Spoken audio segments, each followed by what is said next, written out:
60 anos, a cobra fumou. Década de 30.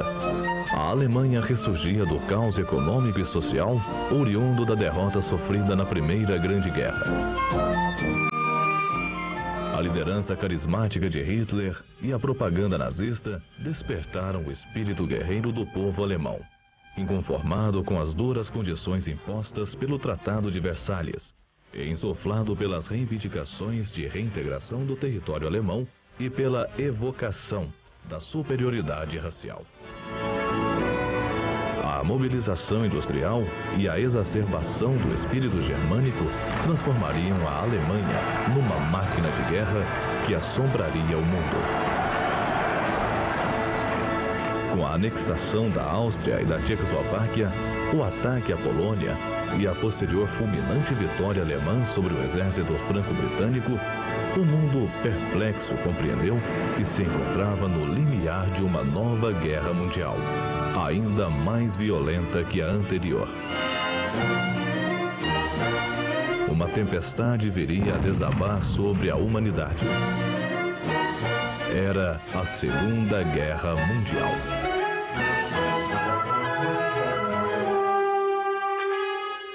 O Brasil seria envolvido no conflito em razão do torpedeamento por submarinos nazistas de embarcações civis em pacífica navegação costeira. Entre 14 e 17 de agosto, foram torpedeados e afundados 5 navios mercantes brasileiros com o sacrifício de mais de 600 vidas. A opinião pública, tendo à frente a juventude, exigiu do governo uma tomada de atitude que resgatasse a honra nacional. O alinhamento do Brasil com os países aliados na cruzada democrática para deter o expansionismo do nazismo, do fascismo e do militarismo, dos coparticipantes do chamado Eixo, naquela época, consolidou-se com a criação da Força Expedicionária Brasileira, FEB, em 1943. A FEB foi concretizada com a criação da primeira Divisão de Infantaria Expedicionária, a primeira DIE. Na segunda quinzena de março de 1943, concluiu-se a concentração da primeira DIE na Vila Militar, Rio de Janeiro, prosseguindo a preparação técnica e tática sob a orientação do seu comandante, General Mascarenhas de Moraes. Concluídos os trabalhos de organização e adestramento, a FEB desfilou garbosa na Avenida Rio Branco para o entusiasmo do povo. Agora era preciso transportar a força para o teatro de operações europeu. A propaganda diversa, promovida por agentes e simpatizantes do nazismo, dizia que era mais fácil a cobra fumar do que a FEB embarcar. Decidido o embarque, procurou-se cercá-lo de todo o sigilo a fim de evitar possíveis ataques de submarinos do Eixo, ainda ativos no Atlântico Sul. A FEB fracionou-se em 4 escalões para o deslocamento até Nápoles, na Itália.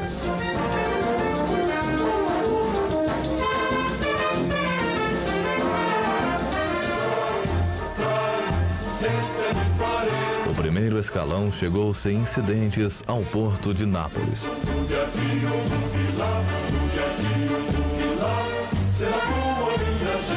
Seguiu para Agnaro, pequena localidade próxima ao subúrbio napolitano de Bagnoli, acampando em bosques ali existentes.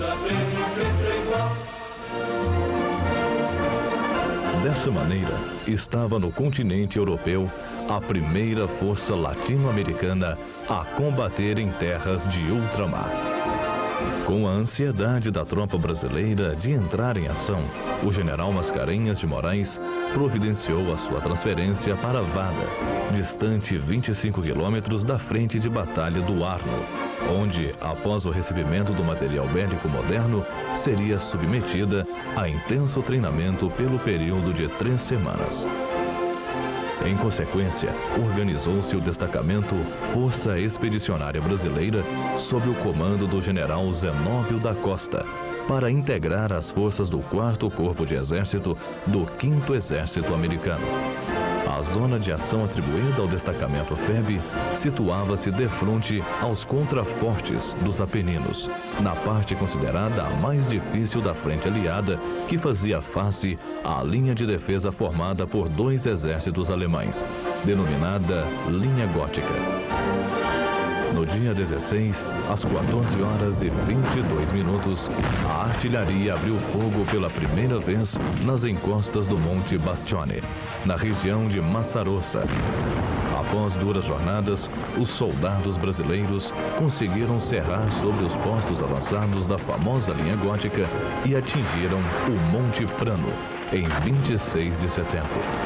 A estreia do destacamento FEB foi muito bem sucedida, principalmente por se tratar de uma tropa inexperiente que se defrontava com tropas veteranas dispostas em boas posições defensivas.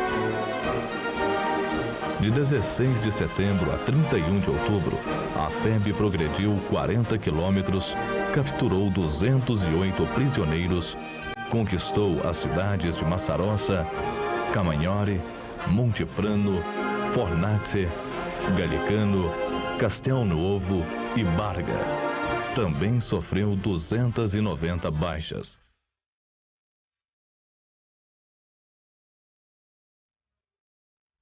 Na conquista das cidades, a população das localidades recebia nossas tropas com manifestações de júbilo, aclamações e flores. Com a chegada dos demais escalões, o general Mascarenhas de Moraes assumiu no dia 1º de novembro de 1944 o controle da totalidade de seus meios, inclusive das operações que se processavam no Vale do Sérquio. Nos últimos dias de novembro, as posições brasileiras tinham mais de 15 quilômetros de frente e eram dominadas pelas alturas em que o inimigo se firmara. Entre as elevações dominadas pelos alemães, uma se destacava pela importância tática: Monte Castelo. Monte Castelo era um excelente observatório para os alemães, que assim possuíam boas condições de observação sobre a zona de ação atribuída à Força Expedicionária Brasileira. Se não fosse conquistado, seria impossível às forças do 4º Corpo de Exército prosseguirem em direção a Bolonha, objetivo do 5º Exército, antes de caírem as primeiras nevadas. Diante de Monte Castelo, os brasileiros viveriam quase metade do tempo em que estiveram em campanha na Itália. As primeiras operações no Vale do Reno resumiram-se a 4 ataques mal-sucedidos contra o baluarte de Monte Castelo. As condições de tempo adversas impediram o apoio da Força Aérea e a participação dos carros de combate. Além disso, faltava experiência à nossa tropa, levada prematuramente à frente de combate por força dos acontecimentos. Isso tudo possibilitava os contra-ataques dos alemães, causando centenas de baixas entre nossos soldados. Você tinha que rastejar, como se fosse cobra, entendeu? E não dar sopa não, porque se levantasse a cabeça, eles cortavam a cabeça com a rajada. A chegada do rigoroso inverno impôs uma parada nas ações ofensivas nos Apeninos em toda a frente do 5º Exército. Durante 2 meses, os brasileiros lutariam contra 2 inimigos implacáveis, os alemães e o frio. Oriundo de país tropical, habitando em geral em regiões planas e de temperaturas amenas, o soldado brasileiro, apesar disso, adaptou-se rapidamente ao rude inverno dos Apeninos. Sua capacidade inventiva e de adaptação transformaram-no logo em um combatente hábil e temido pelo adversário. Acho que nenhum brasileiro tinha enfrentado no Brasil um frio de 15, 16, 17 graus abaixo de zero. Então nós recebemos galochões. Esses galochões, as outras tropas, ingleses, americanos, usavam da forma normal. O brasileiro logo inventou um troço. Então, vamos dizer, a ordem dentro de um galochão era a seguinte: primeiro, uma meiazinha fina no pé, depois o jornal, depois do jornal, palha, depois uma meia de lã e, por último, o galochão, que eram grandes, né? E a gente estava protegido da neve, do frio e do pé de trincheira, que é um dos grandes males, vamos dizer, daqueles que combatem. E essa técnica nossa foi assimilada pelas outras tropas que passaram a usar também esse subterfúgio para fugir das consequências do congelamento dos pés. Durante o inverno, foram executadas ações para a manutenção do terreno conquistado e patrulhas visando ao reconhecimento do terreno e a fazer prisioneiros para a obtenção de informes sobre o inimigo. Foram constantes os combates entre pequenas frações e os duelos de artilharia e morteiros. O abastecimento dos postos avançados era feito em condições muito difíceis e arriscadas. A remoção de baixas se dava em condições muito severas. O terreno, coberto de neve, minado e vigiado pelos alemães, era perigoso para a progressão de nossas patrulhas. Com a chegada da primavera, foram retomadas as ações ofensivas. Ficou evidente que Monte Castelo não poderia ser arrebatado aos alemães apenas com o concurso de algumas unidades. Impunha-se o empenho ofensivo de toda a divisão, particularmente quando se verificou que o inimigo mantinha aquela posição a todo custo, pois se preocupara em reforçar e substituir as unidades que a defendiam por tropas descansadas.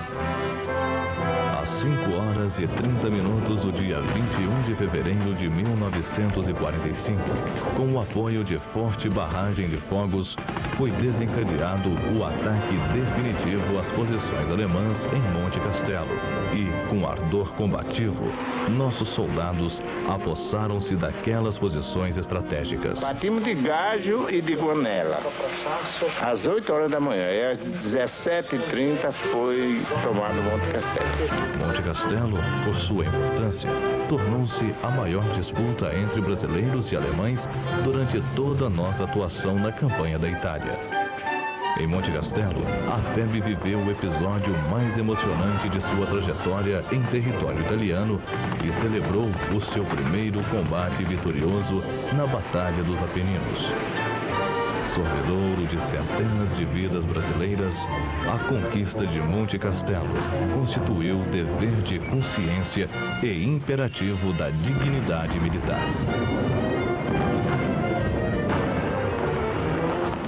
Em fevereiro de 1945, ainda perdurava um enorme saliente no dispositivo nazi-fascista nas montanhas dos Apeninos, exatamente na área de responsabilidade do 4º Corpo de Exército, no setor em que vinha atuando a FEB. A 14 de abril de 1945, prosseguiu a Batalha dos Apeninos com o ataque do 4º Corpo à linha Gengis Khan, última linha defensiva alemã. Era o início da ofensiva da primavera, que conduziria os aliados à vitória final. Era imperativo continuar o ataque ao restante do maciço de Montese. De posse daquelas alturas, o inimigo detinha posição-chave. Os batalhões do escalão de ataque desembocaram às 9h45 do dia 14 de abril, encontrando cerrada resistência. A luta prolongou-se mesmo durante a noite, tendo a localidade de Montese sido conquistada pelas tropas brasileiras. Foram entusiásticas as palavras do general Willis de Krittenberger, comandante do 4º Corpo de Exército, aos integrantes de seu Estado-Maior na manhã do dia 15. Da jornada, só os brasileiros mereceram as minhas irrestritas congratulações. Com o brilho do seu feito e seu espírito ofensivo, a divisão brasileira está em condições de ensinar às outras como se conquista uma cidade. A situação agravou-se na manhã do dia 15, quando o inimigo iniciou uma densa concentração de artilharia e morteiros, multiplicando o número de baixas. Ao alvorecer de 17 de abril, o 5º Exército lançou tropas de reserva, concretizando a conquista da linha defensiva alemã. terminara o episódio mais sangrento vivido por nossas tropas em território italiano. Montese foi o combate mais sanguinolento da Força Expedicionária Brasileira. Aqui tivemos as maiores baixas, aqui fizemos o maior número de prisioneiros, aqui houve a maior concentração de artilharia inimiga. Os nossos pelotões de ataque, entre os quais se incluía o meu, terminaram este combate com menos de 50% do seu efetivo. Para ser preciso, em 41 homens, eu só tinha 17 homens. Montese não foi apenas o combate mais sangrento travado pela FEB em toda a Itália.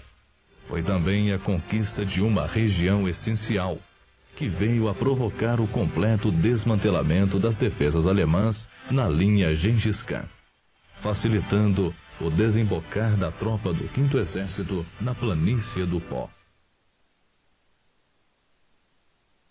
No prosseguimento das operações, a FEB recebeu a missão de manter a segurança do flanco sul, do 4º Corpo e do 5º Exército, em face dos grandes efetivos inimigos que se retiravam do setor costeiro da Ligúria, em direção ao vale do Rio Pó.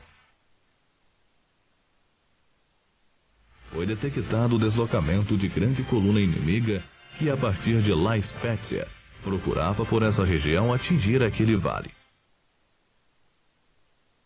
Nossa tropa contornou para Parma e, em manobra de duplo envolvimento, atingiu rapidamente as cercanias de Fornovo, cercando a força inimiga.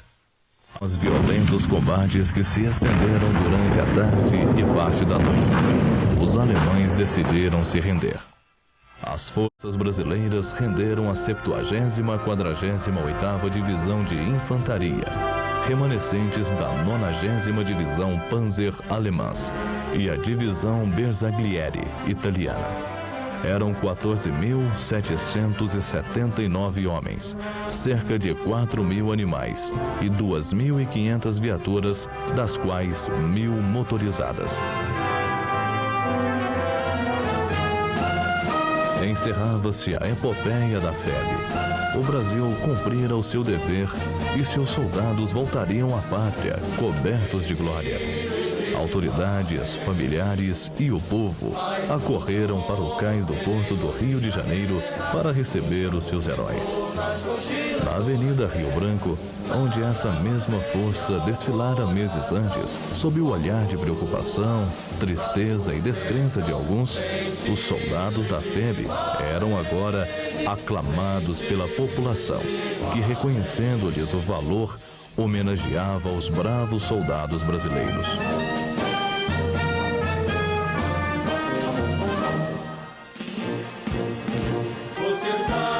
Há 60 anos, a cobra fumou, lutando pelos ideais de democracia e convivência pacífica entre as nações e pela defesa da liberdade e da dignidade. Soldados brasileiros lutaram bravamente e venceram. Como sempre, a serviço da paz.